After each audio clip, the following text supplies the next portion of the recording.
What's going on, guys? It's Greg here, aka NYPrepper. In this video, I'm going to do a comparison between a Glock 10mm and a 1911 10mm. I'm going to compare the two and some of the differences, some of the similarities, the pros and cons of each. This is going to be an in-depth discussion, a tabletop analysis and comparison between these two very popular platforms, the Glock and the 1911. They're very different. You have basically old school versus modern.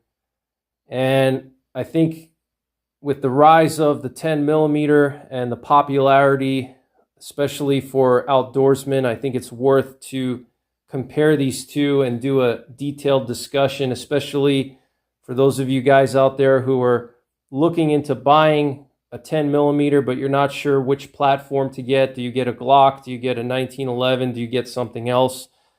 So there's not going to be any range footage in this video. It's just a tabletop discussion. If you want to see these guns in action, check out my 10mm playlist. I have all of my 10mm videos there, from reviews to chronograph tests, penetration tests, and range trips. And I'll leave a link to that playlist in the top right corner of this video. So basically, these two pistols, they're both very reliable, but you have two totally different platforms. You have the 1911, which is the old war dog that's been through 100 years of wars, from World War I, World War II, Korean War, Vietnam War, and probably a bunch of other wars that I forgot to mention. But the 1911 has proven itself to be extremely reliable, survived multiple wars, and not just survived the wars, but thrived in the wars, okay? And it was the chosen sidearm, standard issue sidearm for American troops for a very long time. So it's definitely proven itself to be very reliable. That being said, the Glock is a modern pistol. It's a polymer frame pistol. The 1911 is solid steel. It's all metal. There's no plastic in it whatsoever. Generally speaking, most 1911s are basically 100% metal, while the Glocks are polymer framed, and probably at least 50% of the gun is made of polymer, from the trigger to the magazines to the frame to the internal components. Really, the only metal thing on a factory Glock is the barrel and the slide and the firing mechanism, the striker and the springs. Other than that, almost everything else is polymer, okay? And I also forgot to mention the ejector, that's steel, okay? But two very different firearms, both chambered for 10mm. So just knowing that the 1911 has been around for so long and the Glock is relatively new compared to the 1911, we can generally say that the 1911 should be theoretically much more reliable than the Glock, because it's proven itself in so many different wars. And when you think about all the wars the 1911 has been through, it's been through all different kinds of climates. It's been used in tropical environments, to cold weather environments, to desert environments, and there were never really any major issues with the 1911, okay? Now, the Glock doesn't have that track record. The Glock is relatively new, although it is standard issue by a lot of law enforcement agencies in the United States. You have to keep in mind that law enforcement and war are two separate things. So even though the Glock is reliable on the street in the United States, doesn't mean that it's reliable in the fields of battle in war. Okay, that's totally different. So the 1911 was made for war, and the Glock was made more for law enforcement. So two totally different philosophies of use and just totally different designs.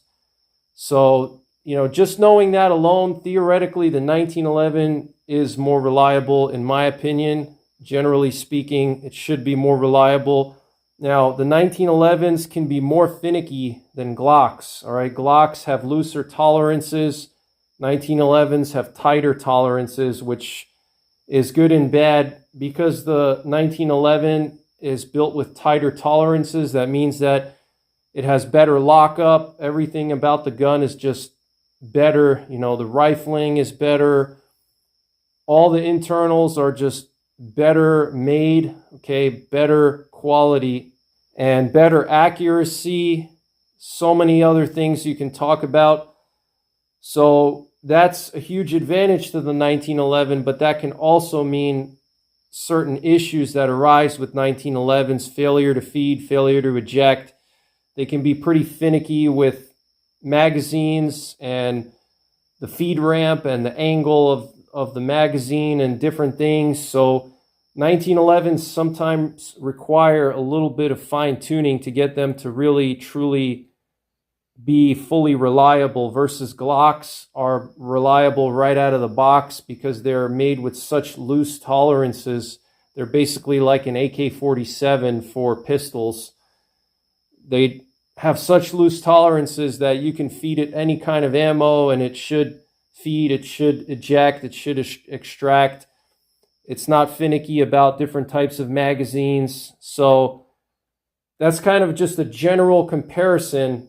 Now, moving into some other things, 1911 being solid steel and the Glock being mostly polymer, that would theoretically make the 1911 more durable because it's all metal, okay? So if you're really going to be abusing your pistol and in situations like war or combat, 1911 theoretically would be much more durable. You know, the 1911 was literally designed to be run over by a truck or a tank and still be able to pick it up and shoot it. Okay, that's what it was designed for. During World War II, they wanted these things to basically be literally bomb-proof.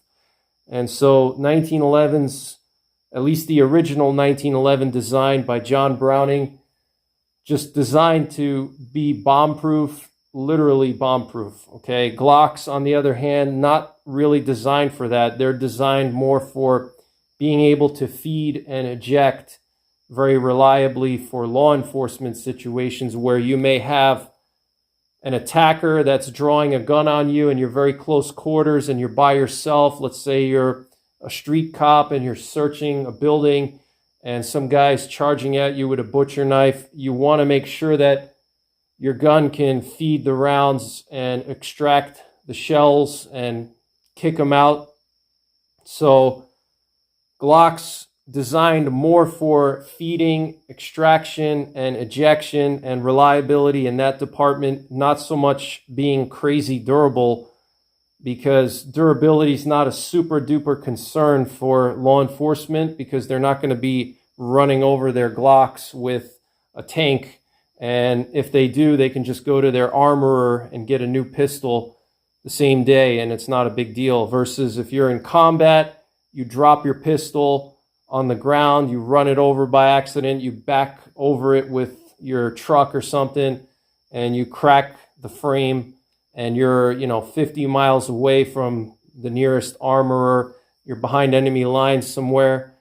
You're not going to be able to get your pistol replaced that quickly, so it has to be bomb-proof, okay? Also, because 1911s are solid metal, while the Glock is plastic or polymer. Polymer is kind of a politically correct term. Really, plastic is what it is. It's a plastic frame, okay? Let's call it what it is. The heavier weight of the steel frame, 1911, is going to generally soak up more of the recoil from the 10 millimeter than the plastic frame of the Glock, okay? The Glock's generally going to be lighter by about half a pound, and the 1911 is just going to soak up a little more recoil, especially with the heavy bear loads, versus the Glock is going to flip a little bit more.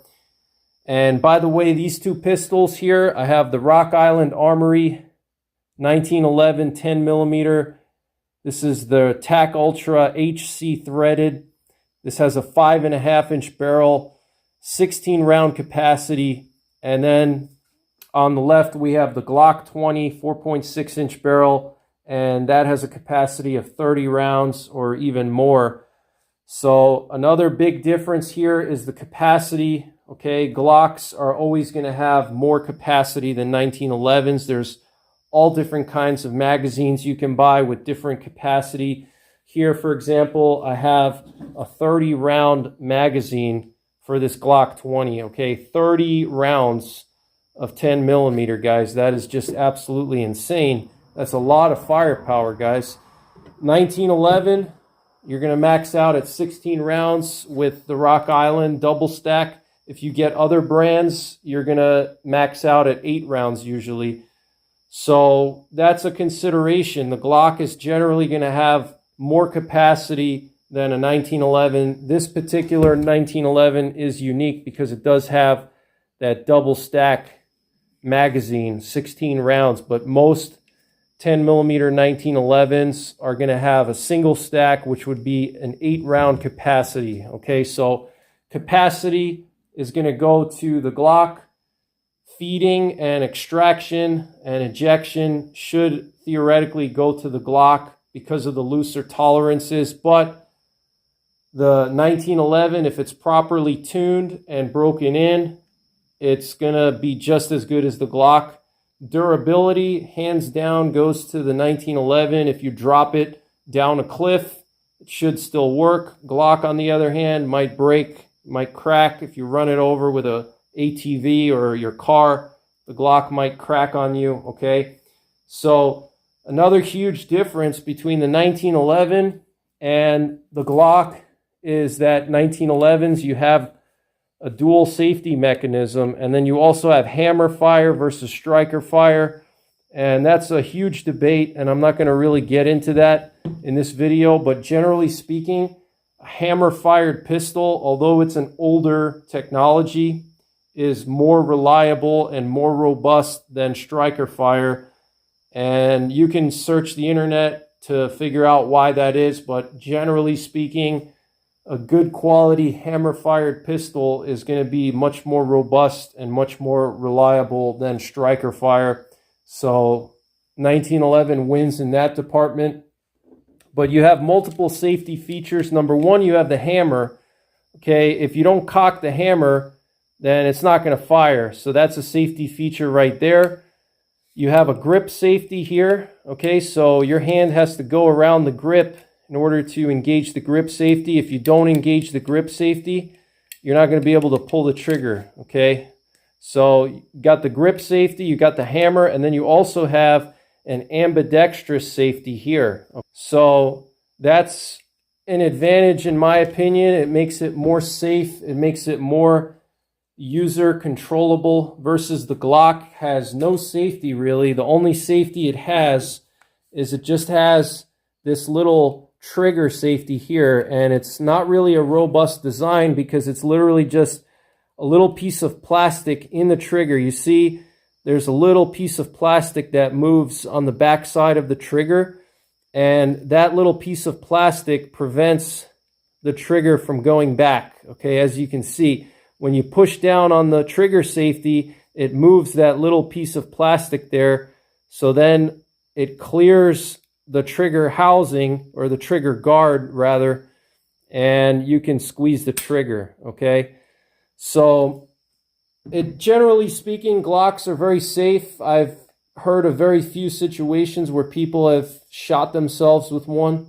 It could happen though, because it doesn't really have a true safety mechanism like a 1911 has. A 1911 has 3 safety mechanisms. You have the hammer, you have the grip safety, and you have the ambidextrous safety. So much more user controllable when it comes to safety mechanisms, okay? Now, another thing too with the Glocks and 1911s, and this is not just 10 millimeters, but if you compare them, you can see that the Glock has a much wider slide, and generally speaking, it's a much thicker pistol, okay? 1911s have a much slimmer design. I mean, even with this double stack steel handgun, I mean, you can see here that even this double stack steel 1911 is actually still a little bit slimmer than the Glock.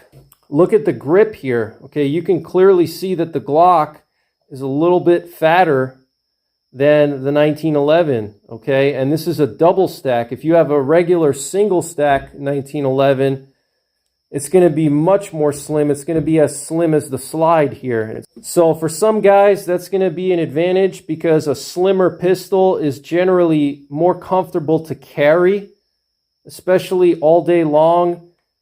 It's just much more comfortable to carry a slim pistol, and it was purposely engineered that way because soldiers have to carry their gun 24/7, okay? They don't have a shift that they clock in and clock out of, especially back in World War II or Vietnam. They didn't have shifts, okay?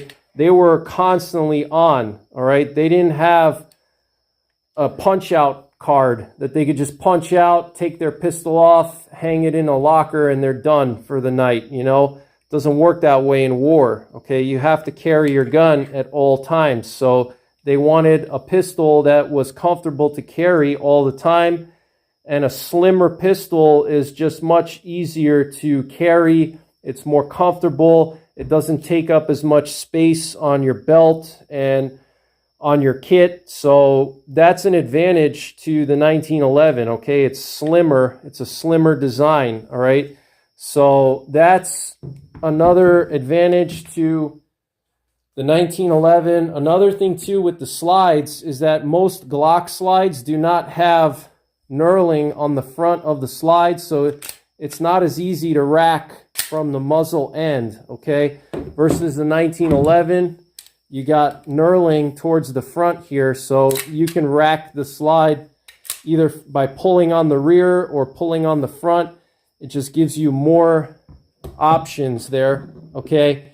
So another thing that makes these two pistols very different, and this is not really something super critical, but it's actually the accessory rails are different, okay? On a Glock, your accessory rail is going to be that little Glock rail that they have, okay? And it's literally just looks kind of like one Picatinny slot, and you hang your accessory on that one slot, all right? And that's a specially designed Glock rail, okay? It has its own specs. It's different from Picatinny. It's different from Weaver.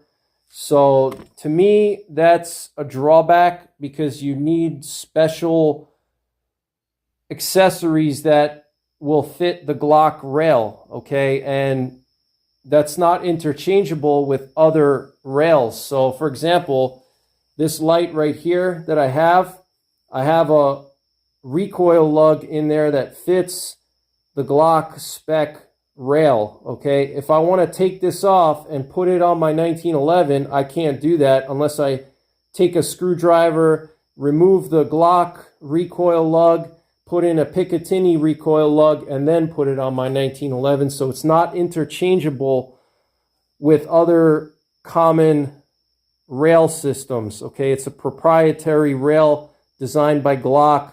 So to me, that's a drawback. Now with 1911s, if you get a rail on a 1911, this one has a rail. You can't see it because I have my light mounted on it, but there's 5 slots here, and it's Picatinny, okay? Picatinny and Weaver are the two most common rails, okay? Rail specs, all right? So to me, that's a big advantage. It just makes it much more simpler and easier to mount accessories onto and swap accessories between different firearms. It makes it much more easier versus with the Glock, you got to change the recoil lug out so it fits into that Glock rail slot, okay? Now the 1911s have much more options for customizing grips. You can put wood, you can put G10. They have all different kinds of grips you can put on a 1911 that really can increase the comfort of your 1911 and also the aesthetics, okay? I've even seen rattlesnake skin grips. I've seen ivory grips, you know, hardwood, G10, you know, you name it, different designs.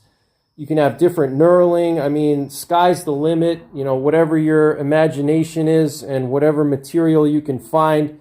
There's so many different companies out there that specialize in making grips for 1911s. And to me, that's a big advantage versus the Glock grip. In my opinion, it leaves a lot to be desired. I put this Hogue slip over grip that goes over the factory grip, and the factory grip is really nothing. It's just plastic, and it's got these little squares that you see there, and it runs along the whole grip. It's not really, it doesn't give you good grip on the handgun. Your hand can slip out. I don't like the Glock factory grip setup. Okay, you need to put something on the Glock to make it comfortable to shoot. All right, if you just have the regular stock grip on there with nothing over it like the sleeve, it's not going to be comfortable to shoot. So that's a downfall to the Glocks, is lack of grip options. And again, the factory grip is just, in my opinion, useless. It's bare bones, bare minimum. Okay, it will work if you need it to, but it's basically just very utilitarian, not super comfortable. It's not going to absorb a ton of recoil. So that's another drawback to the Glock. Another drawback to the Glock is the trigger is just really mushy. It doesn't have a really nice trigger. The trigger is just kind of mushy. It doesn't have a clean break. It still works, and you know, you'll still be able to hit stuff with your gun. It's not like it completely impedes the function of the gun or makes it terrible. It's just, for me personally, I just don't like it. I think the trigger is just really mushy and just feels like a toy. It feels like you're shooting like a Nerf gun or something, versus the 1911.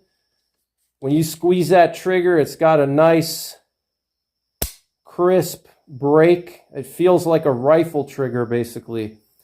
It's just super nice. And, you know, 1911 triggers have so many different customization options. You can get aftermarket triggers. You can take it to your gunsmith and he can polish it and lower the poundage. But generally speaking, 1911 triggers are much more comfortable. They have a nice break, nice crisp break, versus the Glock trigger is just very mushy and feels like a Nerf gun. So that's not a super huge thing that would disqualify a Glock from becoming an EDC gun or a Woods gun. It's just my personal preference and a lot of other people's preference. They just don't like the feel of that mushy trigger. But really the big advantage here with the 1911 is that you can work on the trigger, you can polish it, you can do a lot to it. Versus the Glock, you don't have that many options when it comes to softening up the trigger and making it nicer, okay, and more of a crisp trigger. Now, both of these generally break around the same poundage. The Glock breaks at about 5 pounds, and this one breaks at about 6 pounds. So the trigger break is the same poundage. It's just on the 1911 much more crisp, versus the Glock is just mushy and toy-like. So another big difference between 1911s and Glocks is that with the 1911, you're going to get a steel guide rod, versus a Glock, you're going to get a plastic guide rod, okay? And there's the guide rod right there. And there's actually been situations where people have actually broken their guide rod just from normal use, not even running super hot loads, just regular use. That plastic guide rod just snapped on them. You know, it's plastic and it just broke. And to me, that's a major reliability issue. Having a plastic guide rod, guys, I mean, what is Glock thinking? Why can't they just ship these with metal guide rods? I don't understand. It wouldn't really add that much extra cost to the pistol, maybe another $50 or $25, but it would make the pistol much more reliable. Okay, one less point of failure. Okay, so you can upgrade the guide rod and change it out. There's a bunch of different companies that sell steel guide rods or metal guide rods, but that's going to cost you another 50 bucks, 75 bucks. And then if you add a different spring in there, that's going to add to the price. By the time all is said and done, you're looking at over $100 just to put in a metal guide rod and a better spring, which really should just come that way from the factory. Versus 1911s, you don't have to worry about that. They all come with metal guide rods. You don't have to worry about it snapping, and they all come with pretty stiff springs. And that's another advantage to the 1911, especially if we're talking about 10 millimeter. 10 millimeters got a lot of power, and if you're going to use it for woods carry, you're definitely going to want to take advantage of those high power loads, the bear loads, either if you hand load them or you purchase them from Buffalo Bore or some other boutique ammo company that makes those hot bear loads. Having a stiffer spring is just going to be much better than with the Glock. You have that soft spring which can wear out faster. It's going to wear out the parts, the internals, because the slide is going to slam harder to the rear. So another advantage goes to the 1911. It's generally going to come with metal guide rod and stiffer spring, versus the Glock is going to have a softer spring and a plastic guide rod. Not a big deal. You can change that out, but that's just something to be aware of. Now, another drawback to the Glock is the barrel. The rifling in particular on Glocks is polygon rifling. Okay, polygon rifling is not traditional rifling. It doesn't have those sharp edges. The lands and the grooves don't have squared edges. They're kind of smooth and rounded. And because of that, there's a potential for lead fouling to build up quicker and cause a bore obstruction and increase the pressure, which could cause you to literally blow your gun up. And it has happened before. Me personally, I've never had that issue. I've shot this Glock with all kinds of hard cast loads and never had a problem. I think a lot of that is just internet rumor, but there is some truth to it, and theoretically it could happen. Okay, so that's something to be aware of. If you're buying a 10 millimeter for the sole purpose of carrying in bear country and you plan to use a lot of bear loads, then you definitely want to change out the barrel and put in a regular rifled barrel. Okay, you don't want any polygon rifling. You want traditional rifling. 1911s, you don't have to worry about that. They come with regular rifling right out of the box, so you don't have to worry about that. So that's going to cost you an extra 200 bucks to upgrade the barrel, and depending on the barrel, it could even be more. It could be 300 bucks, depending on the company, depending on what type of barrel you get. You know, at the very low end, it could be 150 bucks, but at the high end, it could be 300 bucks. Okay, if you go with a higher end barrel and a longer barrel with threading and different features, it's going to cost you. Okay, so now you have, let's say, a $500 Glock.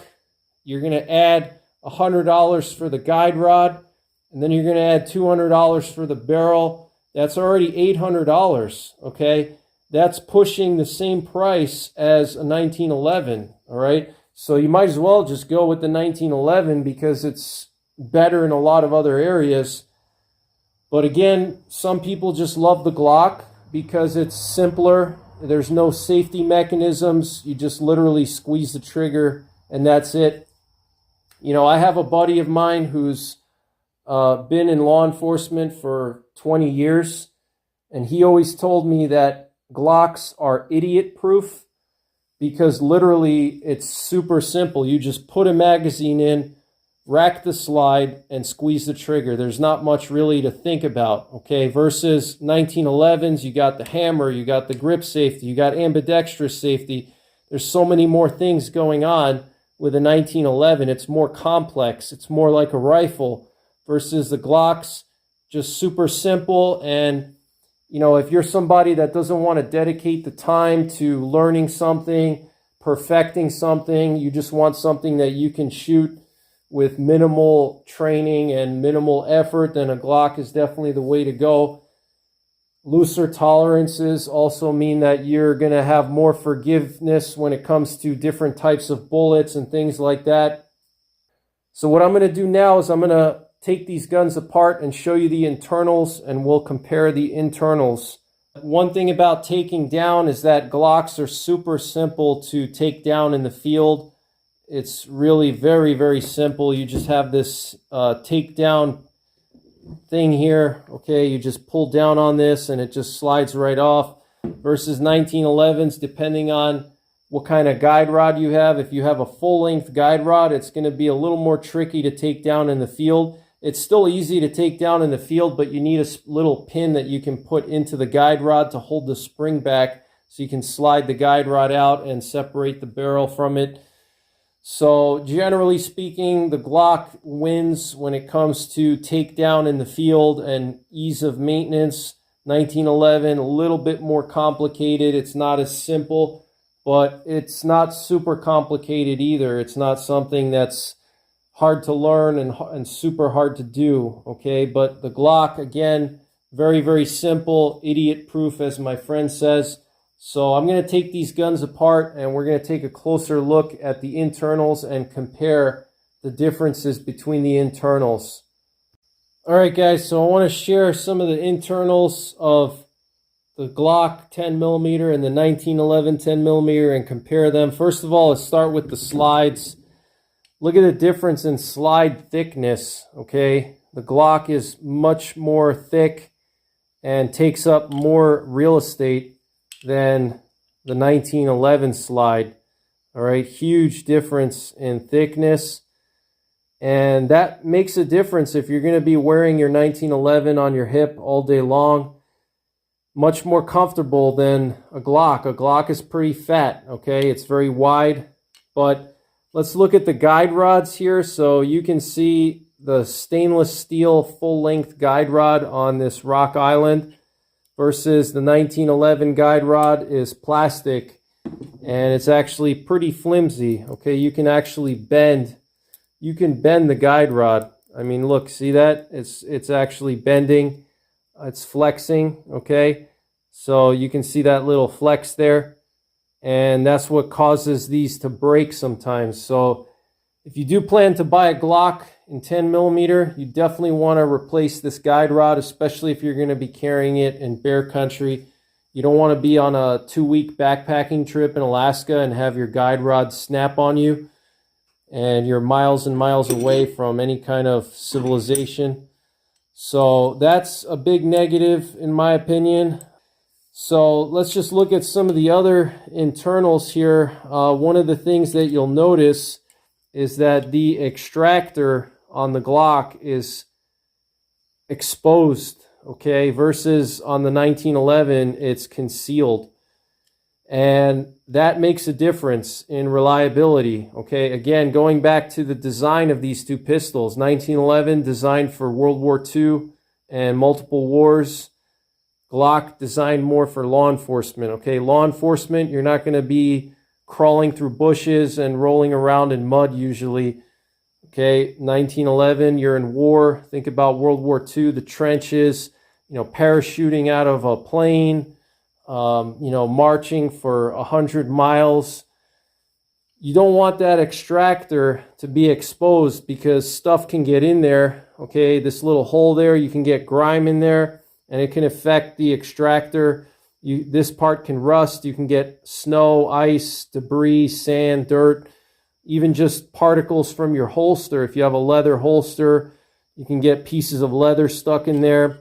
Versus the 1911, it's completely concealed. Okay, so that's something to think about. As far as the actual extractors go, there's really not much of a big difference between them. They're both pretty robust. They're pretty similar. I would say that the robustness is very similar, so I'm not going to really compare that too much.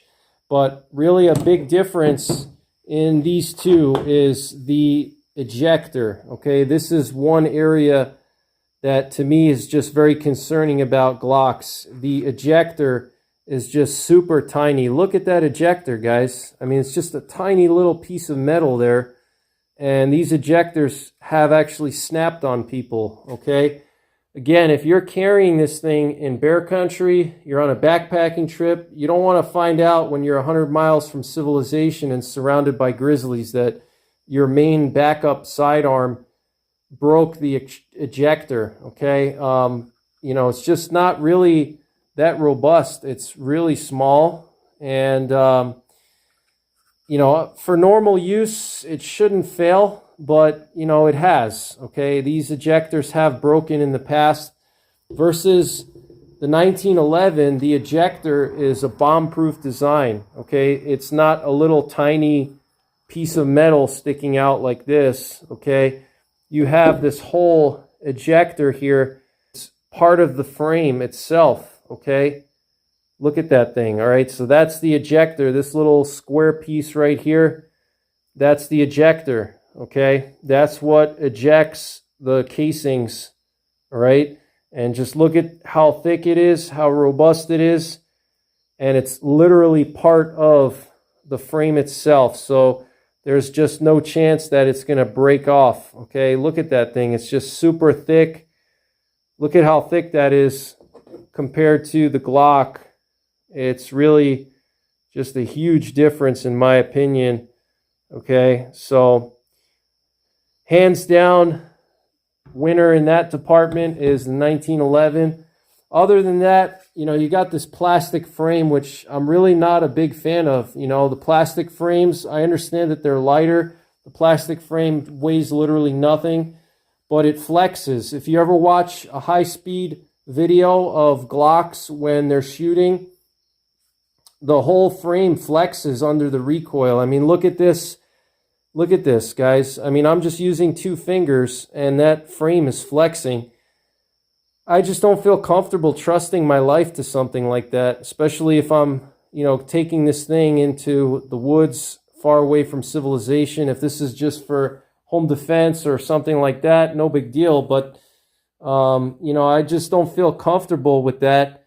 And that flexibility of the plastic frame affects the accuracy, okay, because it's wobbling around. Every time you squeeze that trigger, it's flexing, it's moving. Same thing with the magazine well. Okay, look at that. I can literally pinch the whole magazine well with just 2 fingers. Okay, look at that. You see that? So, you know, with the 1911, you got this nice flared mag well. A lot of 1911s have flared mag wells, which is really nice. Solid metal frame. Everything about this is just bomb-proof. And honestly, it's not even super heavy.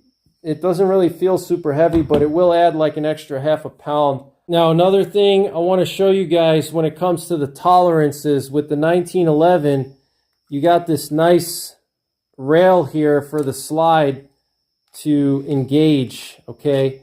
And that just makes the slide super tight. There's no wobble here. It's a steel frame, steel slide, and it's got that nice long rail, okay, for the slide to come back on, which just makes everything super tight. The lockup is really tight. There's no wobble. Versus the Glock, you don't have that, okay? You don't really have that super long rail. You know, you have these little pieces here, okay? You have this little piece there, and you got this little stuff back here, these little pieces there, but, you know, you don't have that nice long rail that the slide can move back and forth on, so that makes the lockup a little bit sloppier, a little bit looser, which in some ways is good. Like I said, think about the AK-47. You know, you can shoot anything in it. But that's something to think about if you're thinking about accuracy and reliability and, you know, durability. This is a more durable and accurate design, and this is looser and sloppier, just like the AK-47, okay? Another thing too with the Glock barrels, especially the factory barrels, is the chambers are very loose, which is good and bad. It's good because you can feed all different types of ammo in it and it'll shoot. It's bad because you're not going to have the best accuracy because the chamber is loose. So the bullet's not going to be perfectly aligned with the bore every single time. On a 1911, it's generally a tighter chamber, which makes it much more accurate. But again, thinking about the use case of the Glock, you're thinking about law enforcement. They don't care so much about accuracy. They care more about feeding, reliable feeding of any kind of ammo, especially ball ammo, and extraction and ejection. That's the most critical thing for law enforcement because they're in situations that are very close quarters and they need to make those follow-up shots without any jams or any issues. Okay, 1911, a little bit different. And the 1911, you're generally going to have more sight options than a Glock. Glocks have very limited options for sights. You basically just have dovetailed sights. They're all pretty much the same. You either get night sights or regular day sights, but with the 1911, you have all different kinds of options. You can get adjustable sights. You can get all different kinds of different sights. So another advantage to the 1911, much more customization when it comes to the sights versus Glocks. You're pretty much stuck with the same type of sight, just slight changes between them. But obviously with the Glock, you have so many sights available and there's just a lot of product availability. So that's an advantage to the Glock. So that's pretty much it, guys. Glock 10mm versus 1911 10mm. It turned into more of a Glock versus 1911 comparison, but wanted to just show you guys these two firearms, the Glock 20 and the Rock Island Armory 1911, and compare them. I think they're both great firearms, but there are pros and cons to each one. I think if you just want something that's easy to shoot right out of the box, not super finicky about ammo and mags and stuff like that, go with the Glock. And of course, you can shoot the 30-round magazines with the Glock. With the 1911, you're much more limited. Most 1911s only have that 8-round capacity, like I mentioned. So that's pretty much it, guys. I hope you found this video useful. Take care, God bless, and don't forget the 3 Ps. Prepare, practice, and persevere.